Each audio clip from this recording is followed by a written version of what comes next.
You're listening to an Airwave Media podcast. Recorded in Chicago, Illinois, with your hosts, Ken, Matt, Neal, and Jeff. This is Triviality.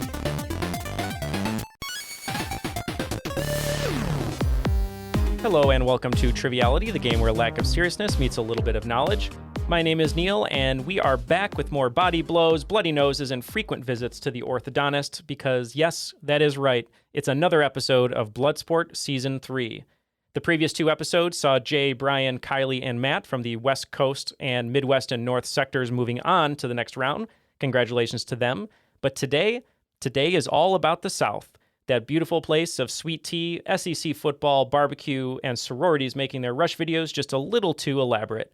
We love the South here, and I'm super excited to join our host with the most, Ryan Myers, to get our first game going. Let me hop into a coach bus here like John Madden and drive all the way down to the South. And since it's a podcast, I'm just going to throw it to myself because I'm joining Ryan today as co-host.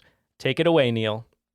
All right, we have traveled down to the South for our first match of the episode. Let's introduce our competitors. Coming to us from Atlanta, Georgia, Bailie Hildebrand. How are you today? Good. And tell us a little bit about yourself. I am an engineer here in Atlanta, originally from Alabama, and I enjoy aerial arts and being an ant.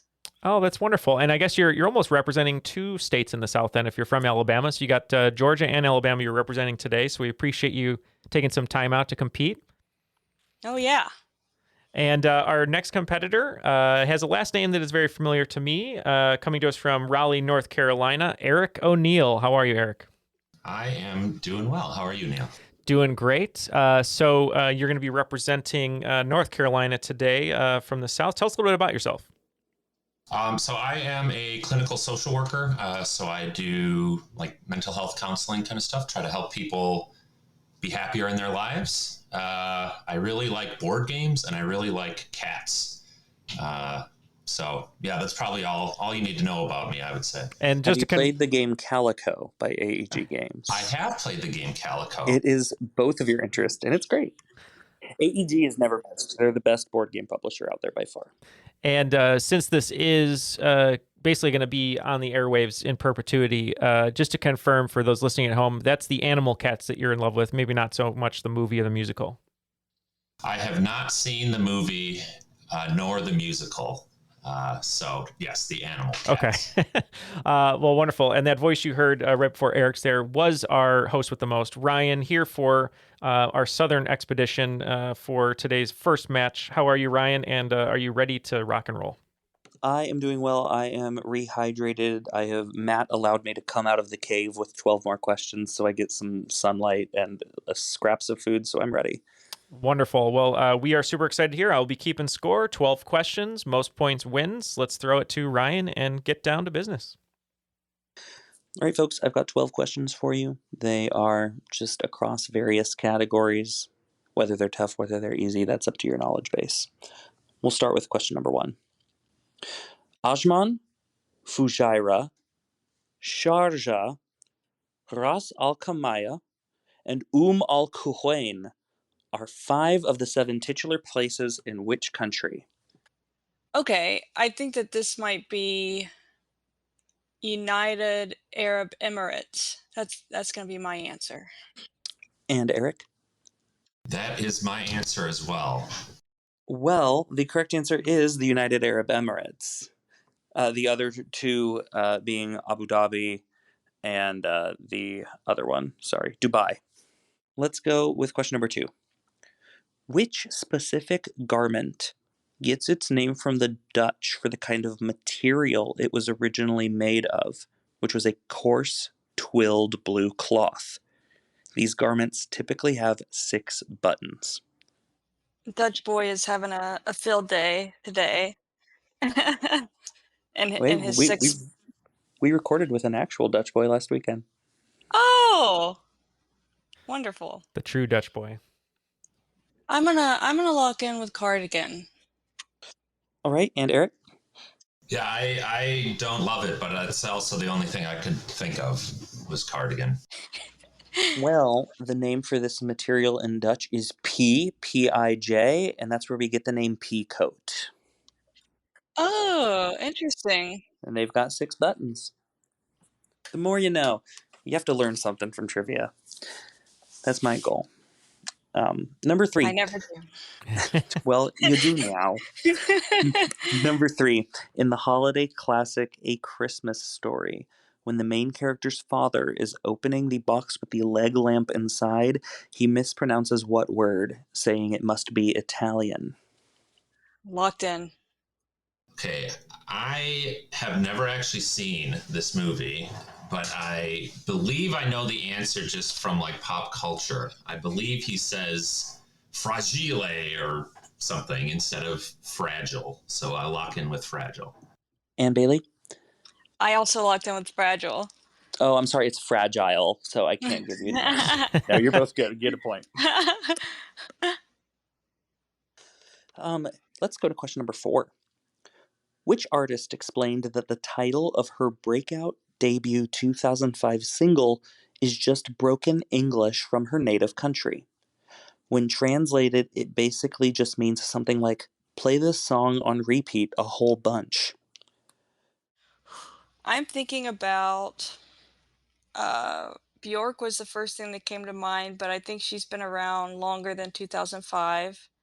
I'm also thinking of the duo Tattoo.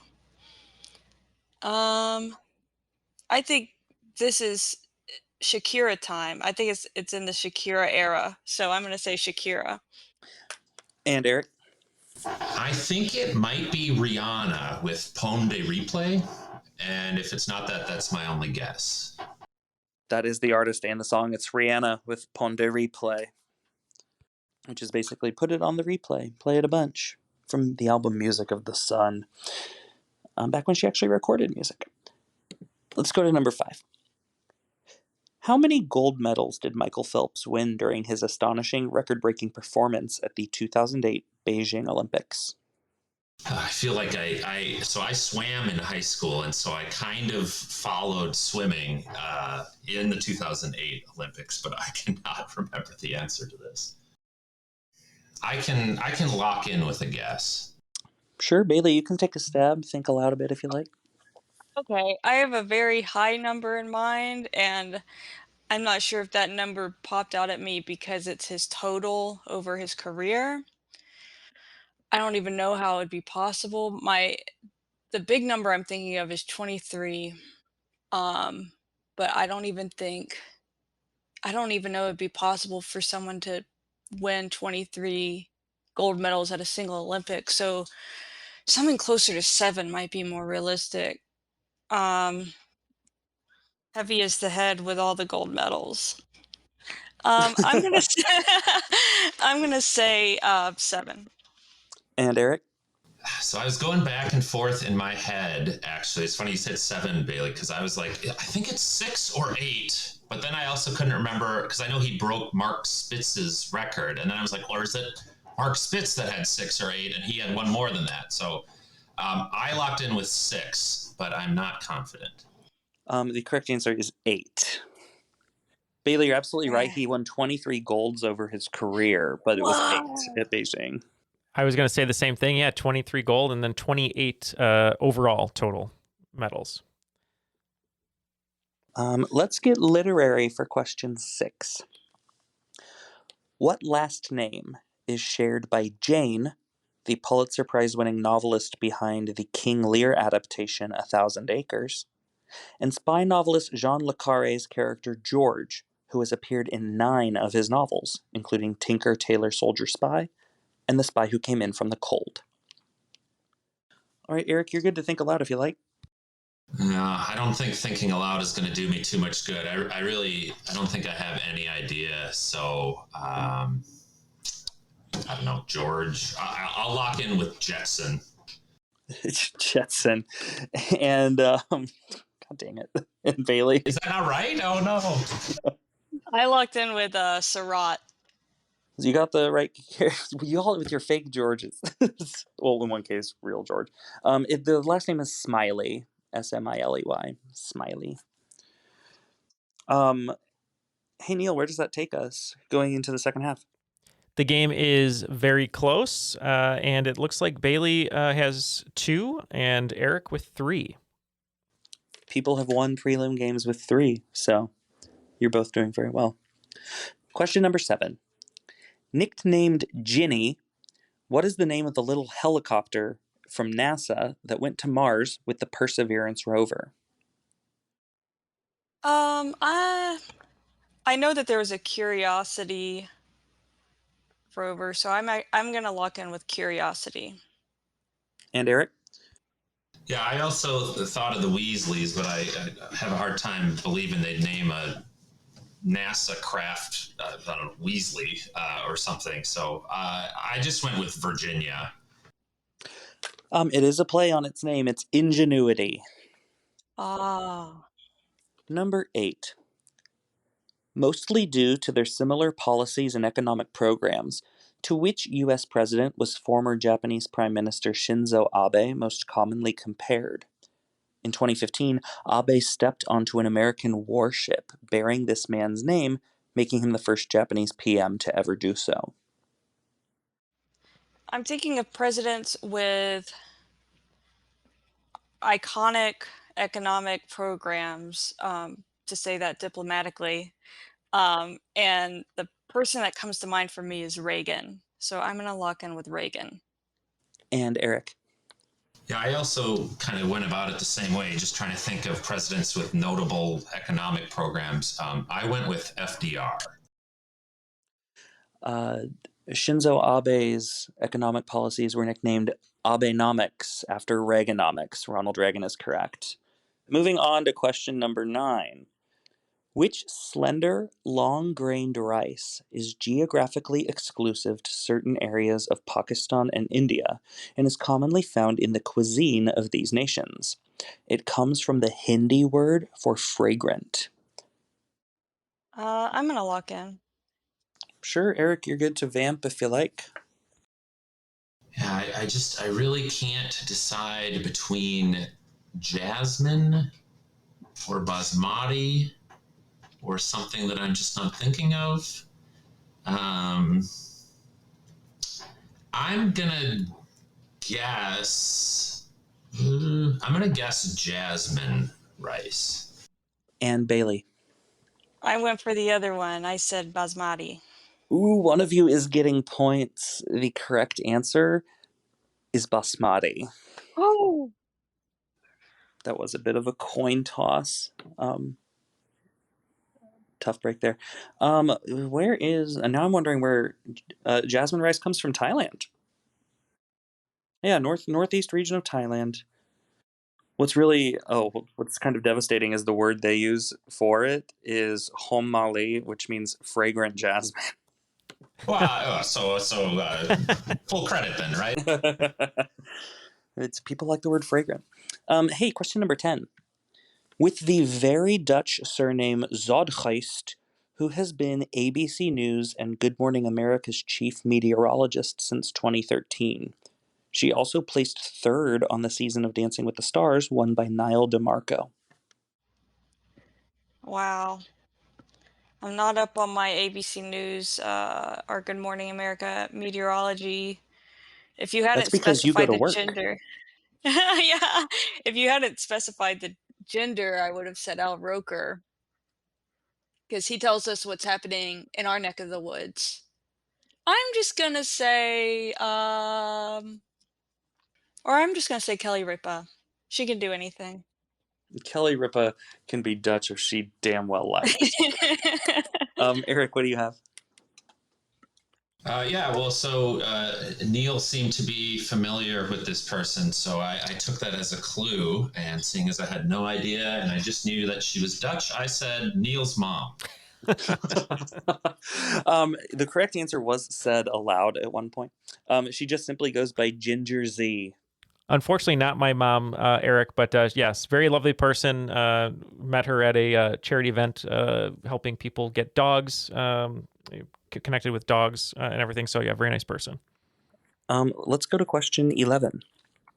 What is the rhyming name of the form of economic fraud where someone inflates a stock's value through misleading positive statements and then sells it all at once after the price is high, thus causing a crash. I'm going to say lie by. And Eric? I think it's a good old-fashioned pump and dump. I asked this question at my live show a couple weeks ago, and my friend sent me that he changed his Grindr profile to say, "Want to commit securities fraud? How about a pump and dump?" Which is correct. And question 12. Which company or service owned the now defunct daily audio puzzle app Hurdle, in which you try to guess a song from increasingly longer parts of its intro? I guess Shazam. And Eric? Ooh, I like that guess better than mine. I could only think of Spotify. The correct answer is Spotify. Ooh. Neal, where does that leave us? Well, that was an exciting game. We had 2 lead changes. It went back and forth, blow to blow here. But with that correct answer, Eric will be moving on to the next round. So congratulations, Eric. Woohoo! Yay! I feel like I snuck in. If I had cheated, I would have lost, I think, by stealing Bailey's answer, because I totally would have.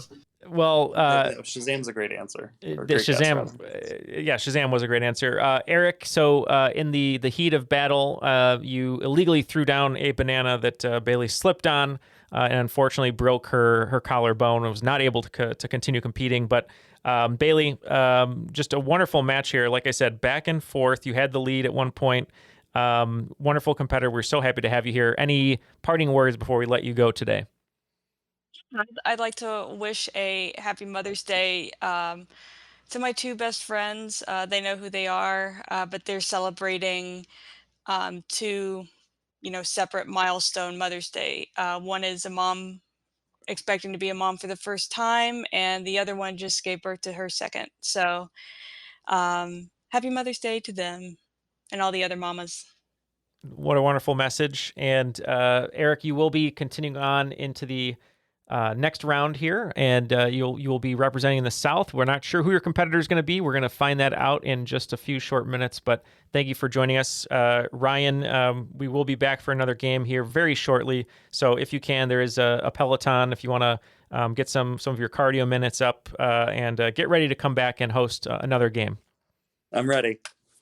Well, how about that? What a match between those 2 competitors. Right now, we're going to sweep up all the eyeballs and mop up all the blood so we can set the stage for the second match of the episode. But before we do that, we wanted to take a quick moment to remind you that this season of Bloodsport is brought to you by patreon.com/trivialitypodcast. If you aren't able to financially support us on Patreon, there are a ton of other ways you can help support us, starting with telling a friend about our show. If you'd like to make a one-time contribution, check out our TeePublic store for a shirt, a sticker, a tote bag, or more. If you want to say hello on social media, and we'll say hello back, give us a follow on Instagram and Twitter @TrivialityPod. And if you'd like to meet a great group of like-minded listeners to talk about all things Triviality, such as play testing upcoming games and asking questions for our monthly Ask Me Anything known as the Crop Drop, join our Facebook group, The Crop, and our Discord channel today. The links are in the show notes. Now let's get back to the competition with match number 2 following these brief messages.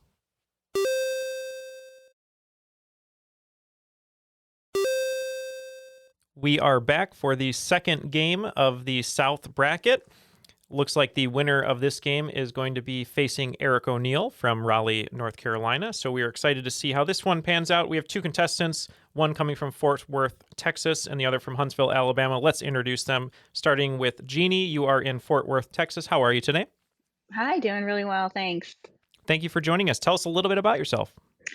I in the Fort Worth, Texas. I do IT sales, which is very boring, but I have a lovely life with my husband and my miniature poodle. His name As it is should John be. Luke. Oh, I love that. What a wonderful name, and that sounds like a wonderful life. So thank you for joining us, and you will be facing a competitor from Huntsville, Alabama, Jared Seal. How are you, Jared?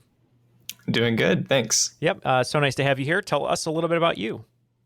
Yeah, I'm a software engineer in Huntsville. I working on closing a house and enjoying the new Zelda game. That's my life lately. All right, well, congratulations on that. And is that called, was it the Tears of the Kingdom?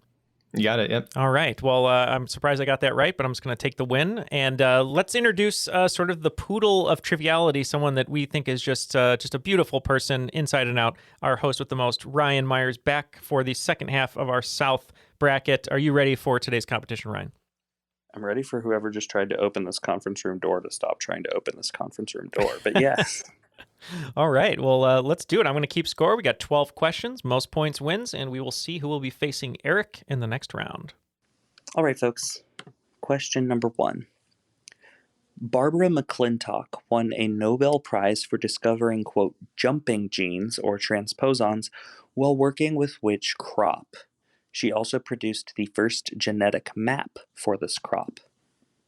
Yeah, I don't know if I have much I could noodle around on this one. I'm just gonna kind of take the biggest crop that I could think of that has genetically modified, which would be soybeans. So that'll be my And guess. Jared? For some reason, barley came to my mind, and I'm not really sure why. It's more of a guess than anything, but I'm going with that. The correct answer is corn or maize. Moving on to question 2. Which coffee brand is named after a hotel found in downtown Nashville, Tennessee? Yeah, trying to just think of anything that might have a hotel name, like the Folgers or whatever. Maybe there's a Folgers hotel. But, yeah, sure, Folgers. I'll just say that. All I right. said Folgers too. It just kind of sounded namey to me. Well, a valiant guess, but the name of the hotel is the Maxwell House. Ah. Nowadays, the Millennium Maxwell House hotels. I doubt they actually serve Maxwell House in that hotel, though. Do you? It would be a little off-brand, but it's also Nashville, so I don't know. Oh no, ask the billions of bachelorette parties that go there now, because that's just like the place to go, apparently. The Maxwell House Hotel? No, just Nashville in general. Or just Nashville in general. Yeah. Yeah. I was like, I went to Nashville for a bachelor party a few years ago, Ooh. so I guess it's good for those two. Did you buy boots and a cowboy hat? No, unfortunately, no. He did not boot nor scoot nor boogie, and Brooks and Dunn are disappointed. Question number 3. A bridge in Montreal is named after which French maritime explorer of the 16th century, whose name, in a modern context, recalls a luxury brand? Well, I know a ton of things up in that area are named after Hudson. I don't know if that extends to Canada as well. But he's the only explorer that's coming to my head right now in that area. And I don't think that's right, but that's what I'm going with. yeah. And Jeanie? The only one I could think of was DeSoto. The correct answer is Jacques Cartier. You fancy watch folks. Question number 4. Usually after a dramatic death, which TV series had rare occurrences called silent clocks, which would usually be seen before a commercial break? Oh, lock in. I don't know this, but I'm going to guess 48 hours. And Jared? Similar train of thought, I think, for me. I've never seen the series, but I know it's very time-based, so I'm going to say 24. The correct answer is 24. Yeah, usually for a death, or maybe when Alicia Cuthbert is stuck in the mountain with a cougar. You never know. It'd be like that.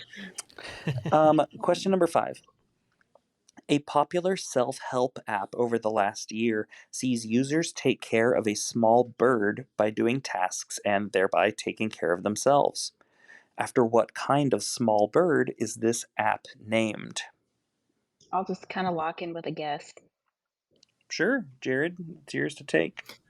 Well, when I think of apps and birds, I think of Duolingo, but I don't think you're helping that bird in any way. I think he kind of Threatens to burn your house down if you don't learn French for 10 minutes. Exactly. So I'm not going to go with Duolingo. I know Twitter is not a self-help app. That Good Lord, does the no, under no opposite most of the time. circumstances. Depends on who you are, I guess. So I'm going to go with the first small bird that popped into my head and say canary. And Jeanie? I did a similar, just small bird, but I thought a hummingbird. The correct answer is finch. Oh. It is a finch. I haven't heard of this app. It's a lovely little app. Everyone I know who uses it's very, very thankful for it. Is this a modern Tamagotchi almost? Yeah, except it doesn't die. Oh, That's what I was thinking. Yeah, your self-help pet dies. That's great for you. Number 6. Take the last name of the protagonist from Fahrenheit 451 and add the letters U-E to the end of it. What name, also from the world of high school English class, do you now have? Yeah. I'll just try to guess any kind of last name that would end in UE, and I'll say Montague. And Jared? I also said Montague. His name's Guy Montag, Montague, Romeo and Juliet. Correct. Points for both of you. Neal, my dear, where are we at halfway through? After that last question, Jeanie put herself on the board with 1 point, and Jared is only in front by an extra point. So it's 2-1. Jared in the lead. Anybody's game. This is like the last weekend games. Question number 7. In the mid to late 2000s, what 2-word advertising slogan was used by the food brand Hillshire Farms? I'm not going to pull it. I don't think. I'm just going to guess good meat. And Jeanie? I just figured I'd say magically delicious. Jared, you were right there. It's Hillshire Farm Go Meat. Oh my God. Go meat. 2 letters off. Hot pocket. Oh my gosh. Caliente pocket. Caliente pocket. Number 8. Phrases like 2 for his nibs or 2 for his knobs, depending on where you live, 15 for 2, and perfect 29 are most closely linked to which card game? Yeah. I don't think I've ever played this game, so I'll just name a game that I don't know anything about, and maybe we'll get lucky with Canasta. And Jared? Whenever I try and guess rules about a card game that I have never played and know very little about, I always go with euchre, so I'm going to say euchre. The correct answer is cribbage. Question number 9, let's do the art world. Paul Cézanne did one in 1898, quote, with skull. Salvador Dali did a, quote, living one in 1956.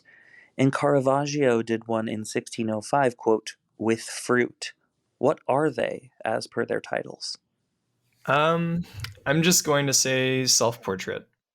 Self-portrait and Jeanie? My thought was still life.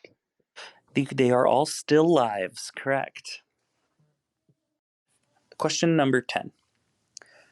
Christine Lottie was in the bathroom at the 1998 Golden Globe Awards when she was announced as the winner for Best Actress in a TV Drama for which show? I don't know if this is the right era. I'm just going to say the OC. The OC and Jeanie. And I don't think this is right now that I think about it, but the one that came to mind was The West Wing. It is Chicago Hope, your medical drama. I never would have pulled that. I was in the bathroom when I was announced as prom king, and my girlfriend at the time kicked down the door and said, "Why aren't you on the floor accepting your award?" So that's pretty funny. Yeah. Okay, number 11. Which famous annual race is held every year at Pimlico Racecourse in Baltimore, Maryland? I don't think it's NASCAR, because the famous races are those are like Daytona and the other ones that I can't remember. If it's a horse race, I don't know anything outside the Kentucky Derby or like Fremont. Is that something? I don't know. I'll say F1 Grand Prix. And Jeanie?